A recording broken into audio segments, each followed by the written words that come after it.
Servicio de Administración Tributaria. Secretaría de Hacienda y Crédito Público. Programa de formación. Especialidades SAT. Amparo. Licenciada Verónica Díaz Oliveros. Tema 2. Teoría del amparo. Subtema 2.6. Partes en el juicio de amparo. Empecemos por la definición de lo que debe entenderse por parte. Parte es la persona física o moral que va a intervenir en el proceso jurisdiccional. Es aquel que inicia la acción. ¿Cómo lo va a hacer? Presentando la demanda en la que va a expresar los argumentos que determinado acto o ley le causan una afectación en su esfera jurídica de derechos. Es decir, la parte es aquella que inicia una acción o bien una excepción. Cuando hablamos de excepción, hablamos de o la parte demandada o la autoridad responsable. Son aquellas partes esenciales del juicio. ¿Por qué hablamos de esenciales? Porque sin una de esas partes, el juicio no podría tener una sustancia. También tenemos aquellas que se conocen como partes procedimentales. ¿Por qué se les conoce así? Porque son aquellos que no son esenciales para que el juicio inicie, que únicamente intervienen en cierto procedimiento, en cierta parte del procedimiento.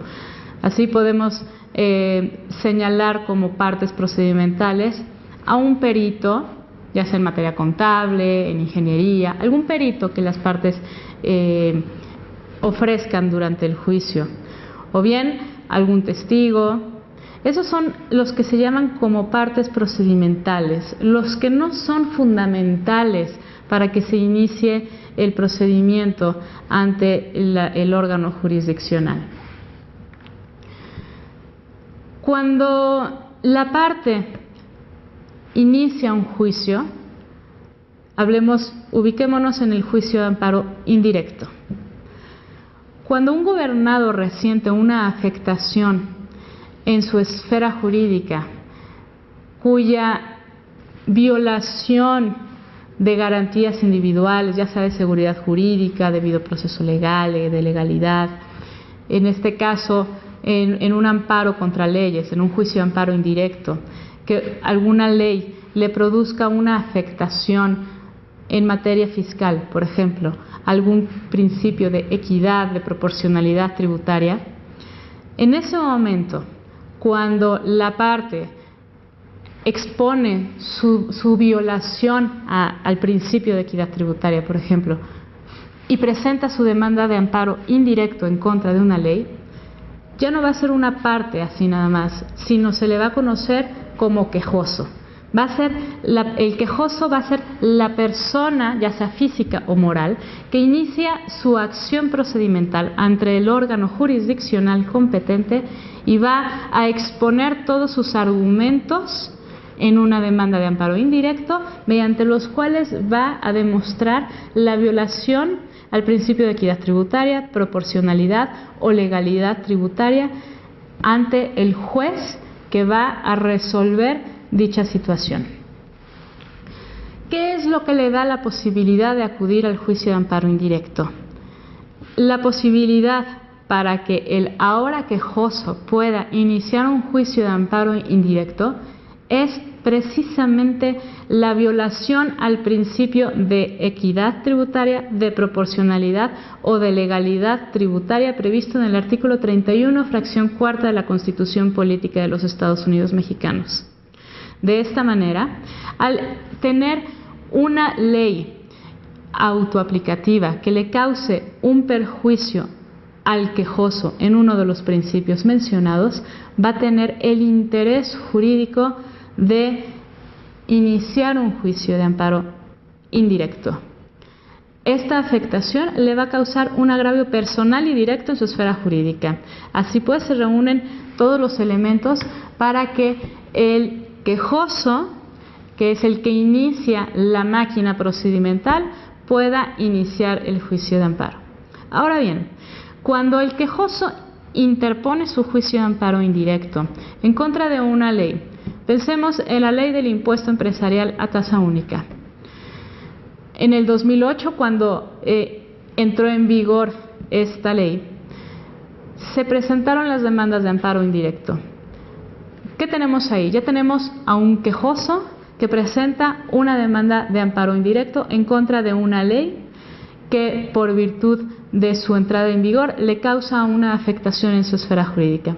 En el momento en el que considera que esa ley le causa una afectación, debe de distinguir a la otra parte que va a acudir al juicio de amparo indirecto a defender y a demostrar que esa ley no es violatoria de ningún principio constitucional.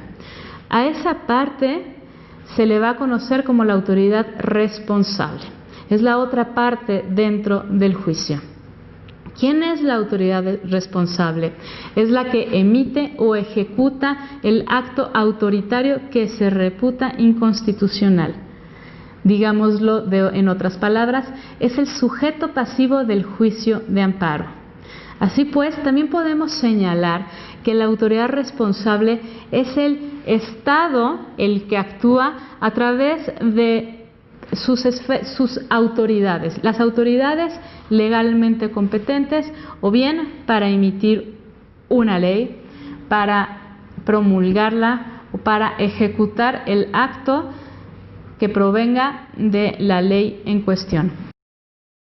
Entonces, ya podemos distinguir aquí al quejoso, que es el que inicia el juicio de amparo indirecto, y a la autoridad responsable, que es la que va a acudir al juicio como sujeto pasivo. Al interceder en el juicio como sujeto pasivo, la autoridad responsable, a través de su informe justificado, va a hacer valer todas aquellas cuestiones por virtud de las cuales considere que la ley no es inconstitucional.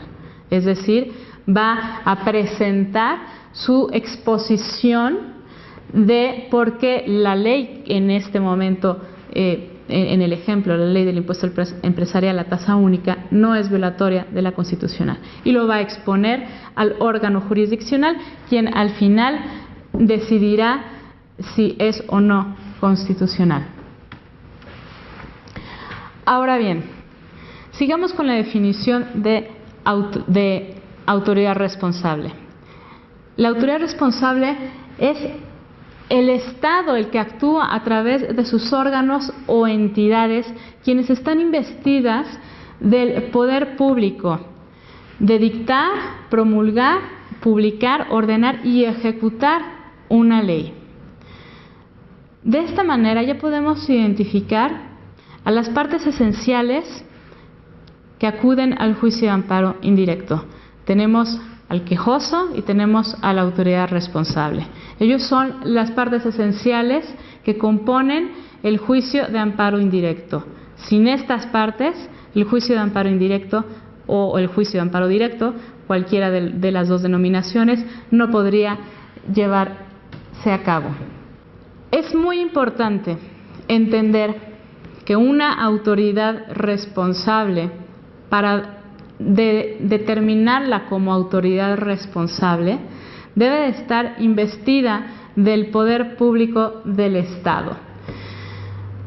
En contra de un acto administrativo, ese acto administrativo debe de generarle una obligación al particular o al gobernado que incida directamente en su esfera jurídica de derechos. De esta manera podemos identificar quién va a ser la autoridad responsable dentro del juicio, porque es muy importante que cuando el quejoso presenta su demanda de amparo señale quién es la autoridad responsable, pues es a esta a la que le van a correr traslado de la demanda de amparo directo o indirecto para que se constituya en el juicio a oponer sus excepciones. Ahora bien, hablemos de los organismos descentralizados. Previo a la reforma del artículo 90 constitucional, Los organismos descentralizados no se consideraban como una autoridad responsable dentro del juicio de amparo. ¿Por qué?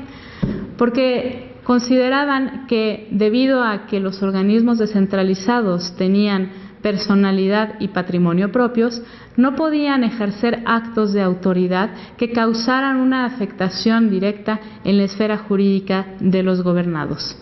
De esta forma, no se consideraba que los actos provenientes de los órganos descentralizados eran actos de autoridad susceptibles a ser reclamados mediante juicio. Pero ¿qué pasaba con los gobernados o con los afectados ante dichos actos? Evidentemente se les estaba dejando en un estado de indefensión jurídica.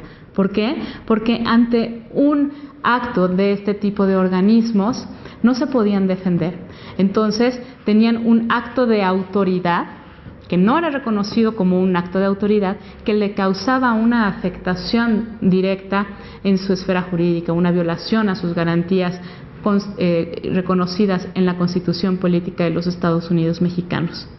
Sin embargo, posterior a la reforma del artículo 90 constitucional, se reconoce afortunadamente y en defensa de las garantías de los gobernados que los organismos descentralizados sí son actos de autoridad, que los organismos descentralizados sí se pueden considerar como autoridades responsables. ¿Por qué? Porque emiten actos unilaterales que van a tener una incidencia directa en la esfera jurídica de aquellos a quienes van dirigidos. Van a emitir actos que crean, modifican o transforman situaciones jurídicas o de hecho de los particulares. Así pues, se considera que los actos provenientes de organismos descentralizados también son actos de autoridad y por lo tanto todos aquellos organismos descentralizados con personalidad jurídica y patrimonio propio también van a ser autoridades responsables dentro del juicio de amparo. Ahora bien, por virtud de los actos de autoridad, que son los que le van a dar la posibilidad al quejoso de presentar su demanda de amparo, se van a generar efectos positivos o negativos. Es decir, un acto de autoridad puede incidir directamente en el gobernado en una conducta de hacer, que sería un acto positivo, o en una conducta de no hacer, que es un acto negativo, pero que de igual forma le va a producir una afectación jurídica al gobernado en sus garantías reconocidas por la Constitución Política de los Estados Unidos Mexicanos. De esta forma se puede identificar plenamente a la autoridad responsable, aquella que emite algún acto que afecte directamente la esfera jurídica del gobernado. ¿Cuál? Sus derechos consagrados en la Constitución Política de los Estados Unidos Mexicanos. Hablemos ahora del tercero perjudicado. ¿Quién es el tercero perjudicado? Ubiquemos al tercero perjudicado en el amparo directo. Es la contraparte material del agraviado o el quejoso en el proceso. Es quien se beneficiaría en caso de que no se le conceda al quejoso el amparo y protección de la justicia de la Unión. Si nos ubicamos en el juicio de amparo directo, cuando presentamos el amparo directo en contra de una resolución definitiva, el tercero perjudicado va a ser la sala fiscal que emitió esa sentencia que puso fin a un juicio. En caso de que no se le conceda el amparo y protección de la justicia de la Unión al quejoso, el que va a resultar beneficiado por esa negativa a la concesión del amparo, evidentemente va a ser la sala fiscal. Es importante señalar que también se le conoce al tercero perjudicado como el tercero beneficiado. Es otra forma de conocer al tercero perjudicado. ¿Por qué? Porque se insiste una vez más, este va a ser el que se va a beneficiar en caso de que no se le conceda el amparo al quejoso en el juicio de amparo directo. Programa de formación, Especialidades SAT. Secretaría de Hacienda y Crédito Público. Servicio de Administración Tributaria.